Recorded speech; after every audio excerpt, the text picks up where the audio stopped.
So, what are your thoughts on maximalism and minimalism? For landscape, I don't believe in minimalism. I believe it has only be maximalism. So for me, no Zen gardens.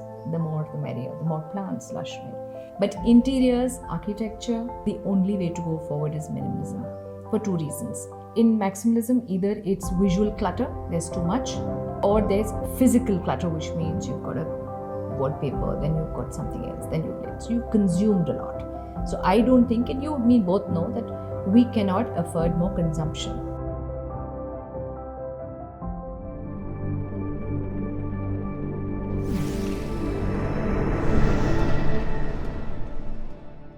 Hi everyone, welcome to Walk the Talk with Bulbeer. Today I am with the very famous interior designer and gallerist Supraja Rao from Hyderabad, very famously known as Design House by Supraja Rao. Hi Supraja. Hi, thank you, Bulbeer. Thank you for making time from your absolutely hectic schedule.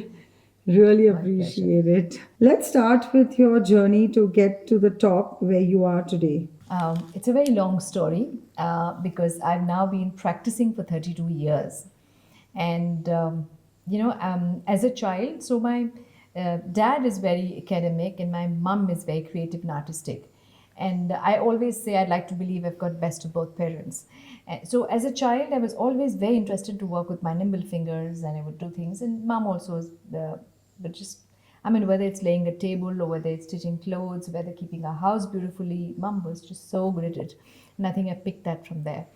And but I never thought interior design as a career, because back in 80s when I went to college, architecture was something I sort of just attempted the entrance exam, but I wasn't serious about it because I thought it was a lot for me then.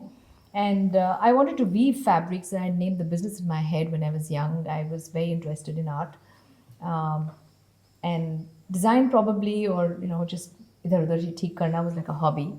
And somehow that led to becoming a profession at a very young age. And from 21, I had my own practice. Accidentally, did not think of doing a practice then, and just someone who knew recommended me to someone for 8x8 booth at the inside outside exhibitions. And I had done that, and rest is history. Lovely. Wow. So I love the word accidentally. Happy accident.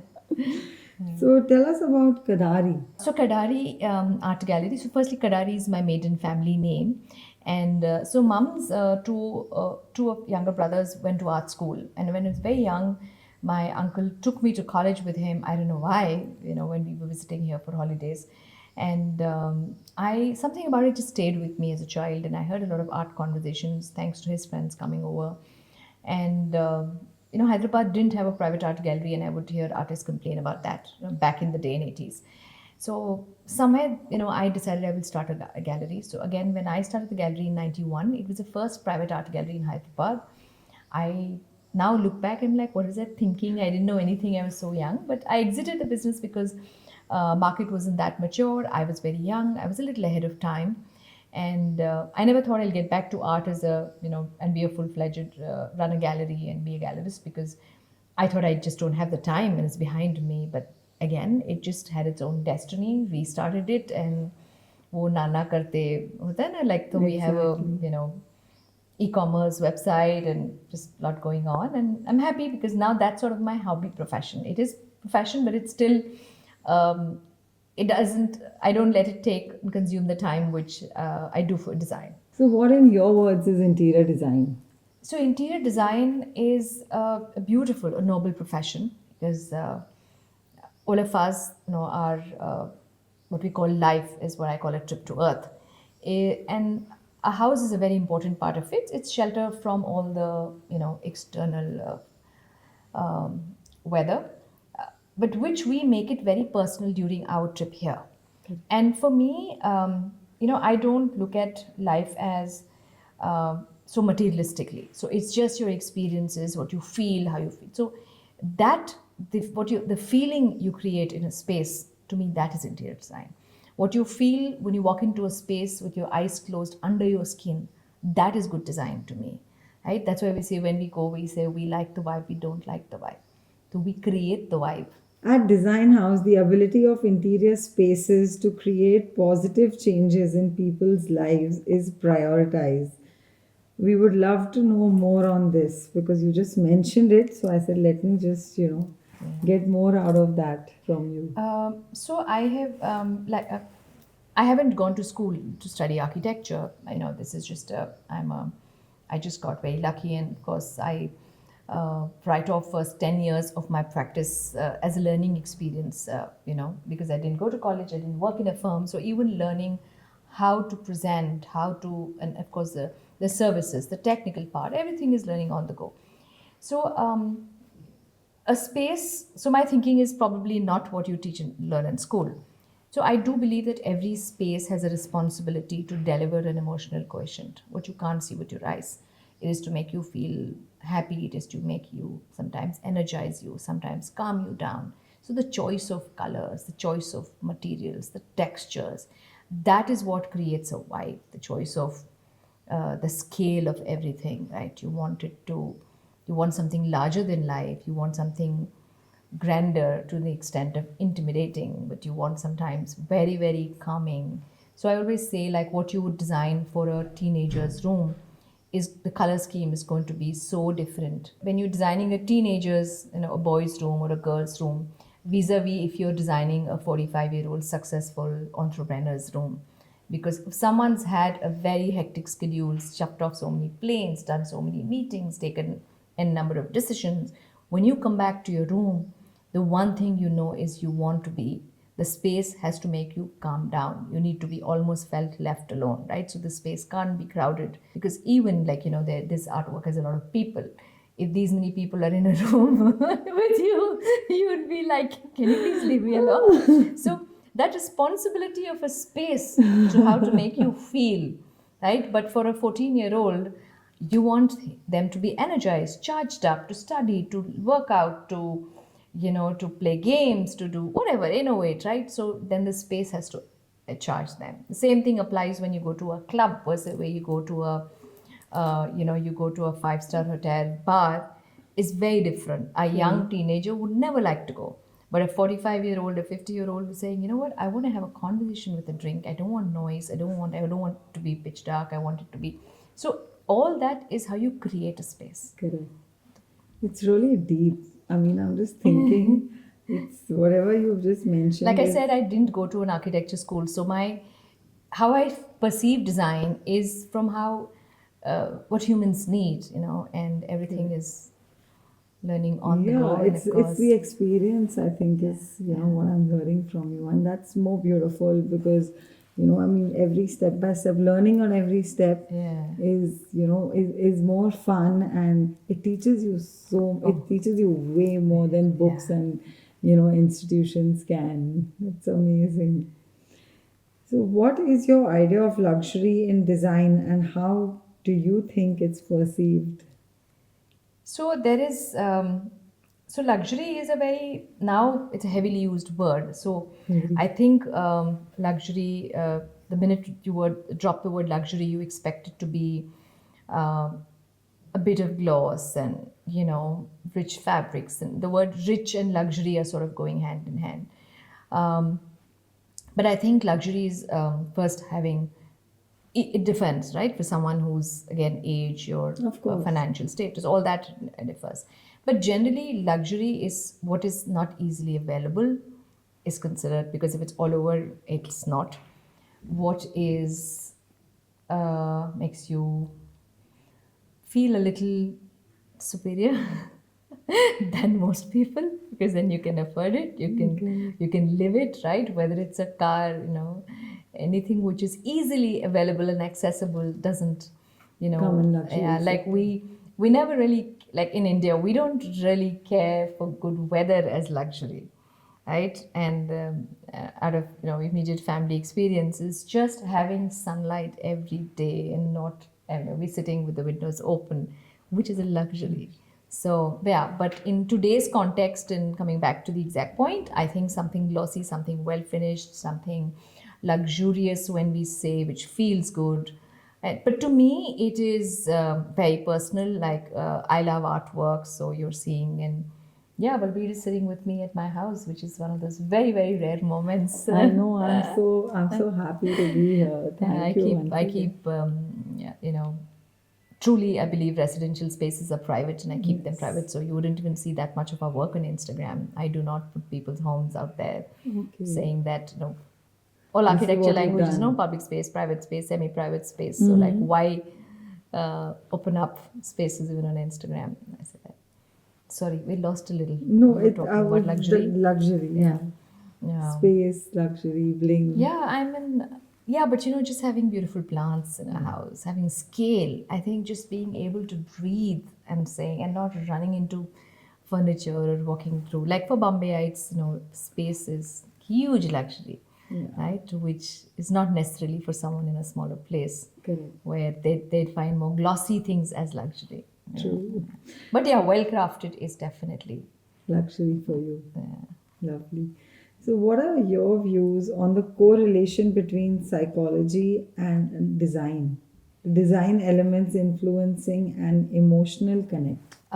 so we talked about this, about how a space has this Yes. responsibility to deliver an emotion. So when many years ago, when kitchens would all be reds and yellows, and in India we weren't used to kitchens of those colors, and initially clients would kind of hesitate to do the color, and I would always say, especially for us, we always have cooks working, saying you need to keep them charged. If you do something very Subtle. subtle, it may not. And because there's a lot of pressure for cooks when they're working in kitchen, especially if it's breakfast and dosas have to go out or chapatis have to go out, because they have to just go out like that, right? Right. So I say on times like pressure like that, when you have a lot of color, it cheers them up, it energizes them. So use of color, use of light, like right now, because of the interview there's a lot of glare or light, right? Bright light. And this is what I call light causes fatigue. If you and me to sit like this for an hour, let me tell you, just sitting here we'd be exhausted. Exhausted, So I'm sure. I use a lot of glare-free light in my work to get that easy feeling in your body, right? Because and in fact, I have this theory that when I take my lessons of light just from nature.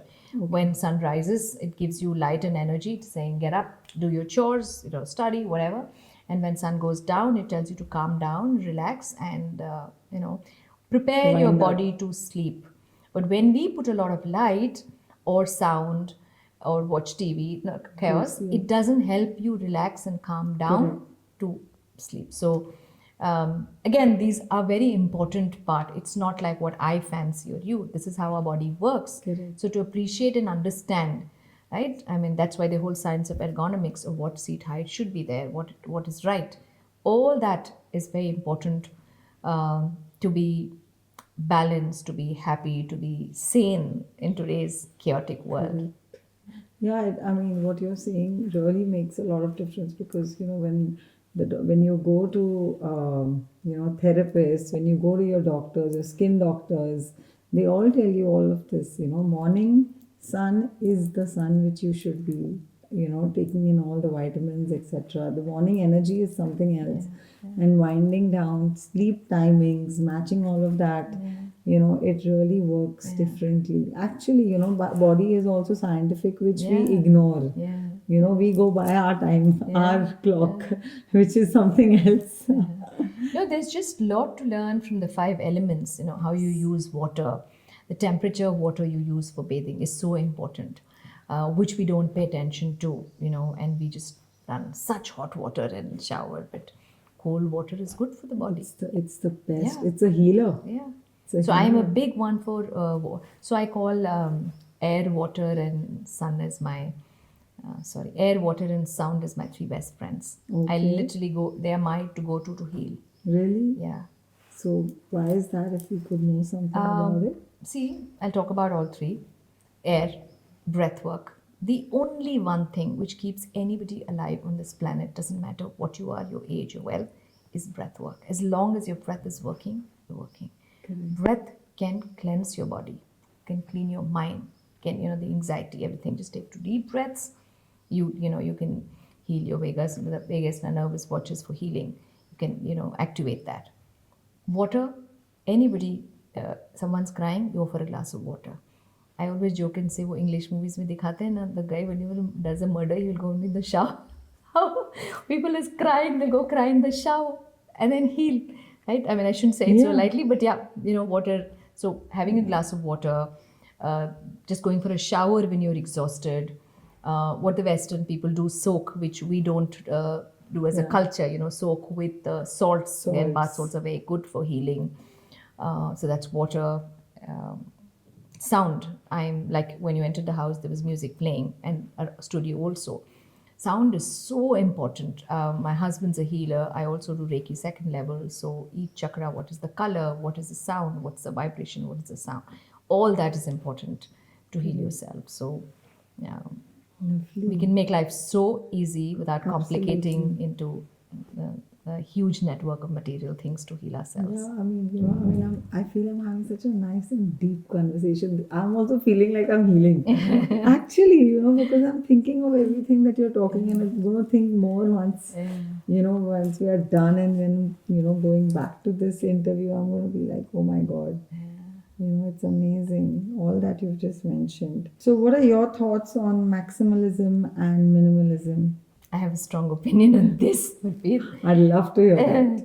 So for landscape, I don't believe in minimalism. I believe it is only be maximalism, right? So for me, no Zen gardens. The more the merrier, the more plants, lush, right? But interiors, architecture, the only way to go forward is minimalism for two reasons.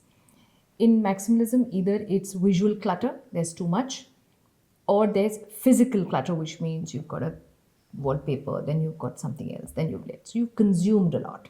So I don't think, and you and me both know that we cannot afford more consumption. So we cannot physically consume so much and go for that route of maximalism. Okay, supposing you say you're not physically consuming, but visually you're layering things and all. That also you can't do much because there is so much, thanks to social media, so much happening that our brain is clogged already. And then you have visual clutter.